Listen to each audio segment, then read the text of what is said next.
Shalom, selamat pagi. Pagi ini saya mau men-sharingkan tentang Simon dan wanita. Baiklah, saya akan memulainya. Si laki-laki dihargai, si wanita dicibir. Si laki-laki seorang pemimpin gereja, si wanita seorang perempuan jalanan. Si laki-laki mencari nafkah dengan menganjurkan berbagai tolok ukur. Si wanita mencari nafkah dengan melanggar tolak ukur. Si laki-laki menggelar pesta dan ia tuan rumahnya. Si wanita mengacaukan pesta. Lukas 7 ayat 40 sampai 47. Lalu Yesus berkata, "Simon, ada yang hendak kukatakan kepadamu." Sahut Simon, "Katakanlah, Guru." Ada dua orang yang berhutang kepada seorang pelepas uang. Yang seorang berhutang 500 dinar, yang lain 50. Karena mereka tidak sanggup membayar, maka ia menghapuskan hutang kedua orang itu. Siapakah di antara mereka yang terlebih mengasihi dia? Jawab Simon, "Aku kira dia yang paling banyak dihapuskan hutangnya." Kata Yesus kepadanya, "Betul pendapatmu itu." Dan sambil berpaling kepada perempuan itu, ia berkata kepada Simon, "Engkau lihat perempuan ini? Aku masuk ke rumahmu, namun engkau tidak memberikan aku air untuk membasuh kakiku. Tetapi dia membasahi kakiku dengan air mata dan menyekanya dengan rambutnya. Engkau tidak mencium aku, tetapi ia sejak aku masuk, ia tiada henti-hentinya mencium kakiku. Engkau tidak meminyaki kepalaku dengan minyak, tetapi dia meminyaki kakiku dengan minyak wangi. Sebab itu aku berkata kepadamu, dosanya yang banyak itu telah diampuni, sebab ia telah banyak berbuat kasih. Tetapi orang yang sedikit diampuni, sedikit juga ia berbuat kasih."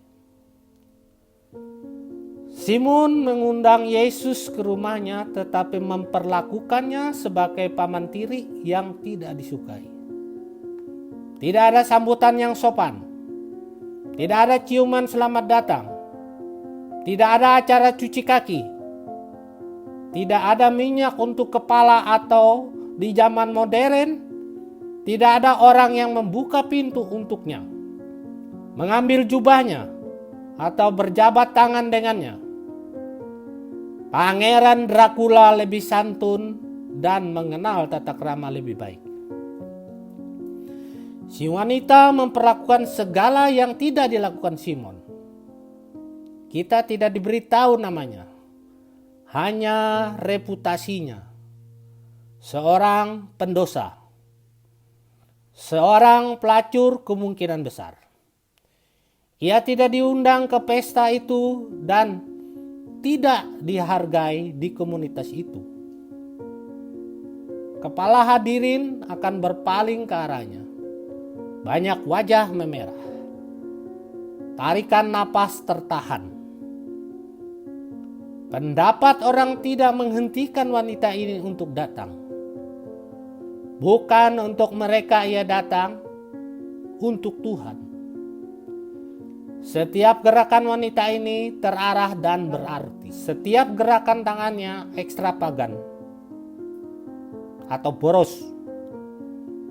Ia meletakkan pipinya pada kakinya yang dipupuri atau dibedak debu jalanan. Wanita itu tidak punya air, tetapi ia punya air mata. Ia tidak punya handuk, tetapi ia punya rambutnya.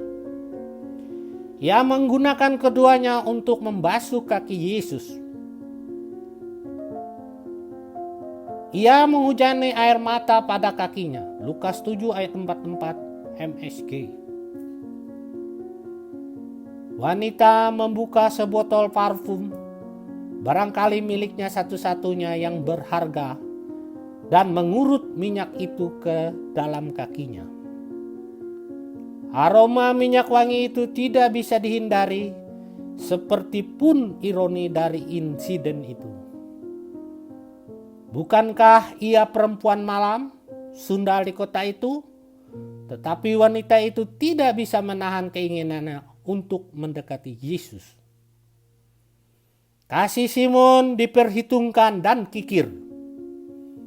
Kasih wanita itu sebaliknya, ekstravagan dan berisiko. Simon mempunyai pelatihan, pendidikan, uang. Simon jauh melampaui wanita itu dalam 3 hal. Tetapi satu bagian pada wanita itu membuat Simon tidak berdaya. Harta satu-satunya yang mana yang dihargai wanita dan diabaikan oleh Simon. Sederhana, kasih Tuhan. Kita tidak diberitahu kapan wanita itu menerimanya. Kita tidak diberitahu bagaimana ia mendengar tentang kasih itu. Apakah ia turut mendengar kata-kata Yesus, Lukas 6 ayat 36. Bapamu adalah murah hati. Apakah wanita itu berada di sekitar Yesus waktu ia menunjukkan welas asihnya kepada si janda Naim?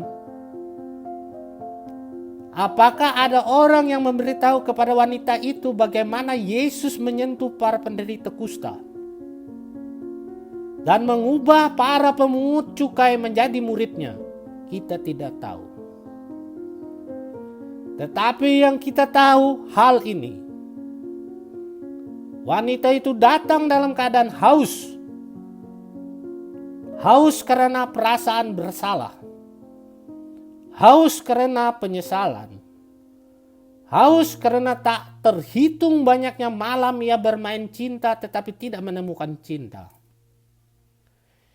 Ia datang dalam keadaan haus, dan waktu Yesus memberikan cawan kasih karunia, wanita itu minum.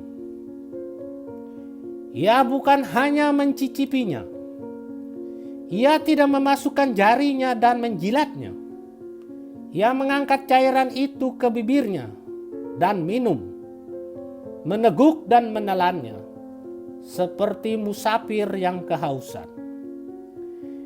Ia minum sampai kemurahan hati itu mengalir menuruni dagunya dan menuruni leher dan dadanya.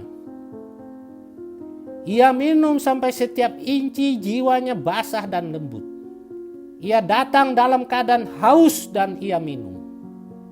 Ia minum habis-habisan.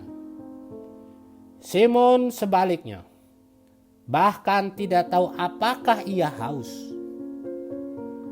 Orang seperti Simon tidak membuka kasih karunia. Mereka menganalisanya. Mereka tidak meminta kemurahan hati.